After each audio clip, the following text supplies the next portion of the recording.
नमस्ते, जय हिंद साथियों, आप सभी का स्वागत है मैथ एंकर पर। दोस्तों, जैसा कि आप जानते हैं कि त्रिकोणमिति का हमने अभी तक 3 क्लास आपको दे चुके हैं और ये आपका क्लास नंबर 4 है। और ये क्लास आपका बहुत ही महत्वपूर्ण है क्योंकि आज का जो क्लास होने वाला है, इस क्लास से आपको बहुत ही बेनिफिट मिलने वाला है क्योंकि आज भी फार्मूला ही चलेगा, लेकिन एक ऐसा खतरनाक फार्मूला चलेगा जो कि आप अभी तक इसको सही से नहीं आप समझ पाए होंगे, इतना हम उम्मीद करते हैं। ऐसा इसलिए बोल रहा हूँ क्योंकि बहुत सारे अभी भी किताब में भी आप ढूंढिएगा तो बहुत ही कम ही कॉन्सेप्ट मिलता है, यानी आपको खोजने में थोड़ा टाइम लग जाता है। और हम आपको बहुत ही अच्छे कंटेंट हम प्रोवाइड कराते हैं, इसीलिए आप इस वीडियो को अंत तक देखिएगा। और ये वीडियो देखने के बाद आपको कितनों भी खतरनाक सवाल क्यों न सामने आ जाए, उसको हवा में उड़ाइएगा। ऐसा इसलिए बोल रहा हूँ क्योंकि आपका जो भी डाउट्स रहता है ना, इस क्लास में ख़त्म हो जाएगा। तो चलिए ज़्यादा देरी नहीं करते हैं और इस क्लास को स्टार्ट करते हैं। और एक बात आपको बता देना चाहता हूँ, आप अभी तक जो है सो पिछले 9-10 में आप पढ़ लिए होंगे, जिसको बोलते हैं त्रिकोण मिति, तो आप 10 में पढ़े होंगे ना, लेकिन निर्देशांक ज्यामिति के बारे में आप जानते होंगे थोड़ा मोड़ा, जिसको कोऑर्डिनेट ज्योमेट्री बोलते हैं।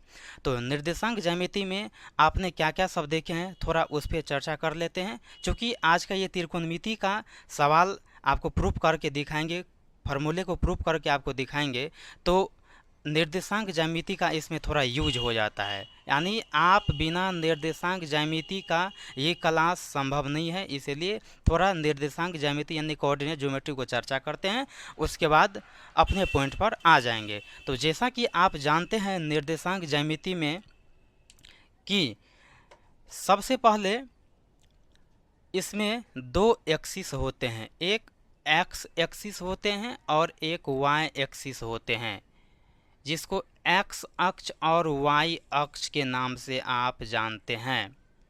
और आप एक्स अक्ष और वाई अक्ष के बारे में आप क्लास 9 और 10 में पढ़ चुके होंगे, इतना उम्मीद करते हैं। लेकिन आज का ये वीडियो बहुत ही महत्वपूर्ण होने वाला है क्योंकि बहुत ही जीरो लेवल से आज स्टार्ट करते हैं इसको और हाई लेवल तक इसको दिखाएंगे। आप जानते हैं ये जो देख रहे हैं, ये जो लकीर देख रहे हैं, ये धरती के पैरेलल है ये। और ये जो देख रहे हैं ये धरती पर खड़ा रेखा है। कोऑर्डिनेट ज्योमेट्री में आप थोड़ा मोड़ा जरूर इससे परिचित होंगे कि ये जो देख रहे हैं धरती के पैरेलल, इसको एक्स एक्सिस से दर्शाया जाता है, एक्स एक्सिस से। और ये जो देख रहे हैं खड़ी लाइन, इसको वाई से दर्शाते हैं। ठीक, आप ये भी जानते होंगे जो ये जो होता है ये पॉजिटिव होता है और ये होता है नेगेटिव। उसके बाद ये होता है पॉजिटिव और ये होता है नेगेटिव। बस इतना आप जानते होंगे, 9-10 में आपने पढ़ लिए होंगे। उसके बाद आप ये भी जानते हैं कि जब एक्स एक्सिस और वाई एक्सिस जिस बिंदु पर मिलता है उसको मूल बिंदु कहते हैं। उसको क्या बोलते हैं? मूल बिंदु बोलते हैं। पहले बेसिक से ले लेते हैं, उसके बाद बस इसी पर आ जाएंगे, मूल बिंदु। और मूल बिंदु का जो निर्देशांक होता है वो 0,0 होता है। मूल बिंदु का निर्देशांक 0,0 होता है, इतना जानते होंगे। अब अगर इस क्वाड्रांट की बात करें, इस चतुर्थांश की बात करें, तो ये पहला चतुर्थांश है। क्या है ये? पहला चतुर्थांश। इसको आप प्रथम चतुर्थांश के नाम से जानते हैं, प्रथम चतुर्थांश के नाम से जानते हैं। First quadrant. इसको द्वितीय चतुर्थांश के नाम से जानते हैं।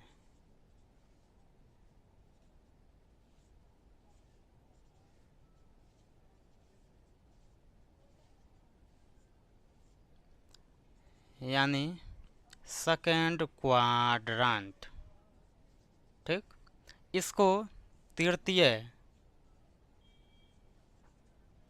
चतुर्थांश। यानी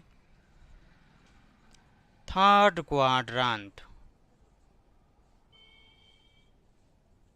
और इसको चतुर्थ क्वाड्रेंट यानी चतुर्थांश।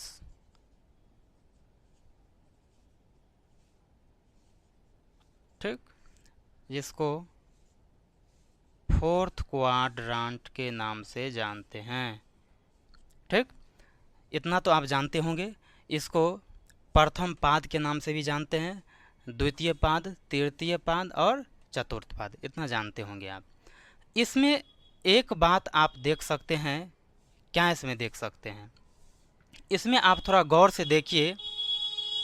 अगर ये एक्स एक्सिस प्लस है और ये वाई एक्सिस प्लस है, ठीक, तो ये जो हो गया क्या, प्लस प्लस का ये चतुर्थांश बनेगा, यानी प्लस और प्लस का चतुर्थांश बनेगा। यानी प्रथम चतुर्थांश, जिसको फर्स्ट क्वाड्रेंट बोलते हैं, ये प्लस प्लस होता है। अगर सेकंड का बात कीजिएगा, सबसे पहले एक्स से दर्शाया जाता है और बाद में वाई होता है, तो एक्स नेगेटिव है और वाई प्लस है। इसका मतलब क्या हो जाएगा, सेकंड में माइनस और प्लस हो जाएगा। ये क्या हो जाएगा, ये माइनस और प्लस। और इसको यदि देखिए आप तो दोनों माइनस में है। क्या है, दोनों माइनस में है, तो ये क्या हो जाएगा, तीसरा चतुर्थांश, माइनस और माइनस। आप बोलिएगा कि यहाँ पे माइनस क्यों दे दिए, यहाँ पे प्लस क्यों दी, यहाँ पे प्लस क्यों नहीं हुआ? इसलिए नहीं हुआ क्योंकि जो भी आप निर्देशांक ज्यामिति को पढ़ते हैं तो एक्स एक्सिस से पहले दर्शाते हैं, इसीलिए एक्स का मान पहले होता है।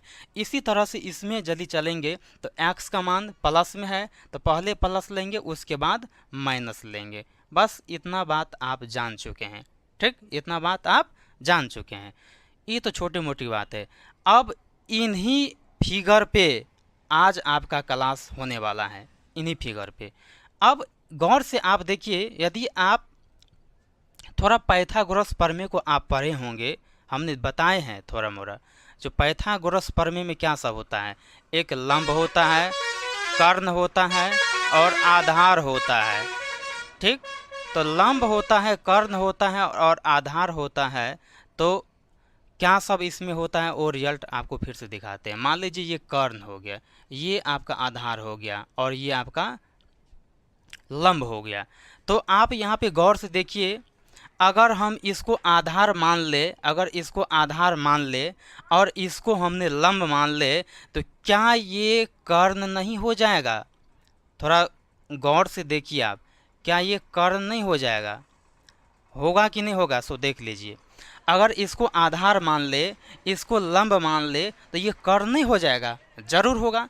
चलिए थोड़ा इसको इरेज करके आपको डिटेल से बताते हैं।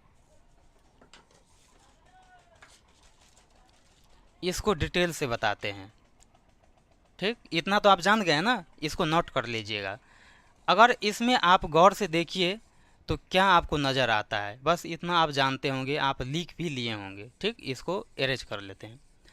अगर इसमें देख लीजिए, इसको भी एरेज कर लेते हैं।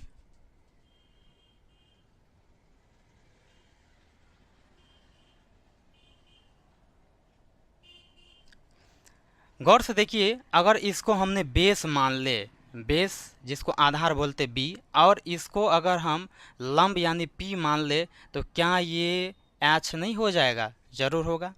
और ये जो एच देख रहे कर्ण, हमेशा ये पॉजिटिव होता है। क्या होता है? ये पॉजिटिव होता है। ठीक, उसके बाद अगर इस अक्ष को आप देखिएगा तो ये भी क्या है? पॉजिटिव वाला अक्ष है, तो आप इसको पॉजिटिव लिख लीजिए। इस अक्ष को भी आप देखिए, इस अक्ष को, तो ये क्या दिख रहा है आपको? ये भी आपको पॉजिटिव दिख रहा है। क्लियर हो गया? उसके बाद आप ये भी देखिए, इसको भी एरेज कर लेते हैं, इसको भी एरेज कर लेते हैं, क्योंकि ये निर्देशांक ज्यामिति का थोड़ा ये पार्ट था, हमने आपको बता दिए हैं। अब कोऑर्डिनेट पे सीधा आते हैं, बस ये त्रिकोणमिति में आते हैं। अगर देख लीजिए, ये आपका क्या हो गया? क्या हो गया? ये लंब हो गया। और अगर इसको हमने बेस यानी आधार मान लिए, अगर इसमें चलेंगे सेकंड में, तो सेकंड में क्या हो गया? ये तो आपका लंब है ही। अगर इसको आधार मान ले, मान लीजिए आधार है, ये नेगेटिव में है तो यहाँ पे नेगेटिव दे देंगे। ठीक, क्लियर यहाँ से हो गया। अब यहाँ पे आधार आधार और लंब हो गया, तो क्या ये कर्ण हो जाएगा? होगा कि नहीं? हाँ या ना बोलिए। ये कर्ण होगा कि नहीं होगा? जरूर होगा। आप बोलिएगा हाँ जी सर बिल्कुल हो जाएगा। तो यहाँ पे देखिए ये कर्ण हो गया, कर्ण हमेशा पॉजिटिव होता है। अब तीसरा चतुर्थांश में आप चलिए तो आपको क्या दिख रहा है? आधार तो दिख रहा है लेकिन लंब नहीं दिख रहा है। आप लंब भी ले लीजिए, लंब तो ले लिए, लेकिन आप ये बोलिएगा कि सर यहाँ पे लंब जो है सो नेगेटिव होगा कि पॉजिटिव होगा? तो नेगेटिव इसलिए होगा क्योंकि ये एक्सिस जो देख रही है ये नेगेटिव वाला है, इसलिए क्या हो जाएगा? नेगेटिव। अगर आधार और लंब दिया रहे, क्या ये कर्ण नहीं हो जाएगा? थोड़ा गौर से देखिए, क्या ये कर्ण नहीं होगा? आप बोलिएगा सर बिल्कुल होगा, ये कर्ण होगा। और कर्ण हमेशा पॉजिटिव होता है। क्लियर? आप यहाँ पे गौर से देखिए चतुर्थांश में फोर्थ क्वाड्रेंट में, तो ये आपका बेस दिया हुआ है और ये परपेंडिकुलर दिया, क्या हाइपोटेन्यूज नहीं हो जाएगा यहाँ पे? तो यहाँ पे देख लीजिए ये कर्ण हो जाएगा, जरूर होगा ये कर्ण। और आप ये भी जानते हैं कि कर्ण क्या होता है? कर्ण क्या होता है? पॉजिटिव होता है। कर्ण क्या होता है? पॉजिटिव होता है। ठीक, ये क्या हो जाएगा? कर्ण हो जाएगा। इतना बात आप समझ लिए होंगे, उम्मीद करते हैं। अब यहाँ पे देखिए त्रिकोणमिति, अगर ट्रिगोनोमेट्री रेशियो की बात करें तो क्या होता है? साइन होता है। यहाँ पे गौर से देख लीजिए क्या होता है? साइन होता है। अच्छा से लिख देते हैं, साइन होता है। उसके बाद क्या होता है? कॉस होता है। उसके बाद क्या होता है? टेन होता है। उसके बाद क्या होता है? कॉसेक होता है। उसके बाद क्या होता है? सेक होता है। उसके बाद क्या होता है? तो कॉट होता है। यानी ये जो देख रहे हैं 6 त्रिकोणमितीय अनुपात ये होता है। आप गौर से देखिए, अगर प्रथम यानी फर्स्ट क्वाड्रेंट की बात करें तो ये दोनों पॉजिटिव होता है, एक्स एक्सिस भी और वाई एक्सिस भी। तो अगर एक्स एक्सिस भी और वाई एक्सिस भी प्लस प्लस होता है, इसका मतलब जितना भी त्रिकोणमितीय अनुपात है सब प्लस हो जाएगा। तो आप फर्स्ट क्वाड्रेंट में आप लिख सकते हैं ऑल पॉजिटिव, ऑल पॉजिटिव, यानी जितने भी त्रिकोणमितीय अनुपात है क्या होगा? सब पॉजिटिव होगा, सब प्लस में होगा। अगर आप सेकंड क्वाड्रेंट की बात करेंगे तो सेकंड क्वाड्रेंट और आप एक तरीका भी लगा सकते हैं। गौर से देखिए, आप अगर साइन की बात करें, साइन, तो साइन थीटा बराबर क्या होता है? लंब बटा कर्ण होता है। तो लंब देखिए पॉजिटिव है और कर्ण भी पॉजिटिव है। तो जब पॉजिटिव पॉजिटिव हो गया, ये पॉजिटिव हो गया। बात समझ आ रहा है कि नहीं आ रहा है? नहीं समझ रहे आप? चलिए दिखा देते हैं। मान लीजिए आप जानते हैं कि साइन थीटा बराबर क्या होता है? लंब बटा कर्ण होता है। तो साइन थीटा बराबर अगर लंब बटा कर्ण होता है तो लंब भी पॉजिटिव है और कर्ण भी पॉजिटिव है। इसीलिए क्या हो गया? ये क्या हो गया? ये प्लस प्लस। अगर फर्स्ट क्वाड्रेंट की बात करें तो ये भी पॉजिटिव और ये भी पॉजिटिव, साइन थीटा हो गया पॉजिटिव। अगर कॉस थीटा की बात करें, पॉजिटिव पॉजिटिव। अगर कॉस थीटा की बात करें तो कॉस थीटा बराबर क्या होता है? आधार बटा कर्ण। हम फर्स्ट क्वाड्रेंट की भी बात कर रहे हैं तो आधार बटा कर्ण, आधार भी पॉजिटिव है और कर्ण भी पॉजिटिव है, आधार भी पॉजिटिव है, कर्ण भी पॉजिटिव है, यानी कॉस भी हो गया फर्स्ट क्वाड्रेंट में। अगर टेन की बात करें तो टेन थीटा बराबर क्या होता है? आप बोलिएगा सर टेन थीटा बराबर होता है लंब बटा आधार। अगर लंब और आधार की बात करें फर्स्ट क्वाड्रेंट में तो लंब ये हो गया, आधार ये हो गया। लंब और आधार दोनों पॉजिटिव है, इसका मतलब ये भी पॉजिटिव ये भी पॉजिटिव। जब दोनों पॉजिटिव फर्स्ट क्वाड्रेंट, इसका मतलब टेन भी हो गया पहला चतुर्थांश में। अब देख लीजिए सिमिलरली इसका जो है सो इन्वर्स क्या होता है? कॉसेक होता है। इसका इन्वर्स क्या होता है? बोलिएगा सर सेक थीटा होता है। और इसका इन्वर्स बोलिएगा सर क्या होता है? कॉट। यानी जब इसका इन्वर्स ये होता है, इसका इन्वर्स ये, इसका इन्वर्स ये, जब इसका मान दोनों पॉजिटिव में है इसका मतलब इसका भी मान पॉजिटिव में ही होगा। कैसे? सीधा इसका उल्टा हो जाएगा, क्या? प्लस कर्ण बटा प्लस लंब। इसका मान सीधा क्या होगा? प्लस कर्ण बटा प्लस आधार। इसका मान क्या होगा? प्लस आधार बटा प्लस लंब। बात समझ आ रहा है कि नहीं? इसका मतलब क्या होगा? सभी त्रिकोणमितीय अनुपात क्या हो गया? धनात्मक हो गया। इसलिए यहाँ पर हम लिख दिया ऑल पॉजिटिव, यानी फर्स्ट क्वाड्रेंट में ऑल पॉजिटिव होता है सभी त्रिकोणमितीय अनुपात। आशा करते हैं कि आप समझ गए होंगे। अब देखिए अगर सेकंड क्वाड्रेंट की बात करें तो सेकंड क्वाड्रेंट में क्या सब होता है, तो सेकंड क्वाड्रेंट में होता है साइन और होता है कॉसेक, यानी साइन और कॉसेक क्या होता है, पॉजिटिव होता है। साइन और कॉसेक क्या होता है, पॉजिटिव होता है। साइन और कॉस पॉजिटिव होता है। बोलिएगा वो कैसे, आप सवाल पूछ सकते हैं वो कैसे। आप ये भी जानते हैं कि साइन थीटा बराबर होता है लंब बटा कर्ण, लंब बटा कर्ण।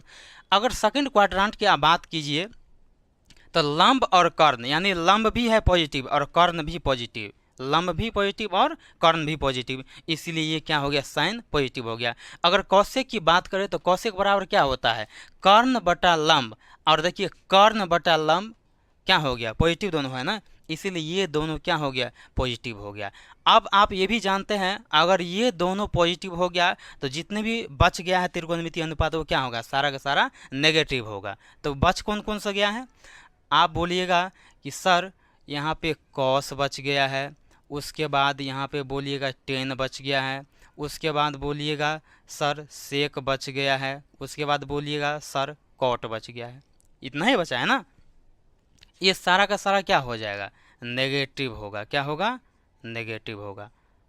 समझे कि नहीं समझे, ठीक। अगर थर्ड क्वाड्रेंट की बात करें तो थर्ड क्वाड्रेंट में टेन और कॉट पॉजिटिव होता है, COT कॉट पॉजिटिव होता है, और जो भी बच गया सारा का सारा नेगेटिव होता है। आप बोलिएगा कि सर कैसे पता चलेगा कि टेन और कॉट ही पॉजिटिव होगा, चलिए आपको दिखाते हैं। तो टेन थीटा बराबर क्या होता है, यहीं पे दिखा देते हैं। टेन थीटा बराबर क्या होता है, लंब बटा क्या होता है, आधार। लंब बटा आधार होता है। अगर थर्ड क्वाड्रेंट की बात की करें आप तो लंब क्या दिया है, -p, आधार क्या दिया है, आधार, आधार बोलिएगा सर थर्ड में तो क्या दिया है, -b, तो -b ये p है, और माइनस और माइनस क्या हो गया, प्लस, इसका मतलब क्या हो गया, p/b, दोनों पॉजिटिव हो गया, ये हो गया। और टेन का उल्टा ही कॉट होता है, टेन का उल्टा ही कॉट होता है। अगर टेन पॉजिटिव हो गया कॉट भी पॉजिटिव होगा, इसलिए क्या हो गया, कॉट पॉजिटिव हो गया। अब जितना भी बच गया है इसके अलावा वो सारा का सारा क्या होगा, नेगेटिव होगा। क्या होगा, नेगेटिव। बच कौन सा गया है आप उसको लिख लीजिए, साइन रह गया है, उसके बाद कॉस रह गया है, उसके बाद कॉसेक रह गया है, उसके बाद सेक, यानी ये चार त्रिकोणमितीय अनुपात क्या होगा, नेगेटिव होगा। अगर फोर्थ क्वाड्रेंट की बात करें तो फोर्थ में क्या होता है, कॉस होता है, उसके बाद सेक होता है, यानी ये दोनों क्या होता है, पॉजिटिव होता है, और जो बच गया है वो क्या हो गया, नेगेटिव हो गया। तो साइन हो गया, उसके बाद सीधा क्या हो गया, टेन हो गया, उसके बाद क्या हो गया, कॉसेक हो गया, कॉसेक के बाद क्या हो गया, कॉट हो गया, यानी ये जितना देख रहे हैं चार का चार ये क्या हो गया, नेगेटिव। उम्मीद करते हैं कि इतना बात आप समझ लिए होंगे, और इतने खतरनाक बात आपको कोई नहीं जल्दी बताता है। हमने आपको इस क्लास के माध्यम से इतने बातें को बता दिया, और बहुत ही महत्वपूर्ण है। जब सवाल आप बनाइएगा तो इसका यूज होता है सीधा, ठीक है ना। तो आप इस क्लास को और इस वीडियो को बार बार आप प्ले करके देखिएगा, फुल वॉच कर लीजिएगा, कोई भी दिक्कत नहीं होगा। अगर दिक्कत होगा आप कमेंट कीजिएगा कि सर यहाँ हमको समझ में नहीं आया है, ठीक। अब इसमें बहुत सारे बातें हैं, ठीक है ना, तो इसके अलावा जितने भी और रह गया है, ठीक है, तो आपको जो है सो नेक्स्ट क्लास में आपको बता देंगे, ठीक है ना। नेक्स्ट क्लास में आपको हम बता देंगे कि इसके अलावा क्या सब होता है। तब तक आप इस वीडियो को, यानी ये क्या है, पार्ट 4 आपका है, पार्ट 4 को आप देखिएगा, पार्ट 5 बहुत जल्द लाएंगे और आगे बढ़ाएंगे। तो उम्मीद करते हैं कि ये क्लास आपको बहुत ही अच्छा लगा होगा, समझ में भी आया होगा। अगर जहाँ पर भी कोई दिक्कत है आप कमेंट कीजिएगा, ठीक है। धन्यवाद।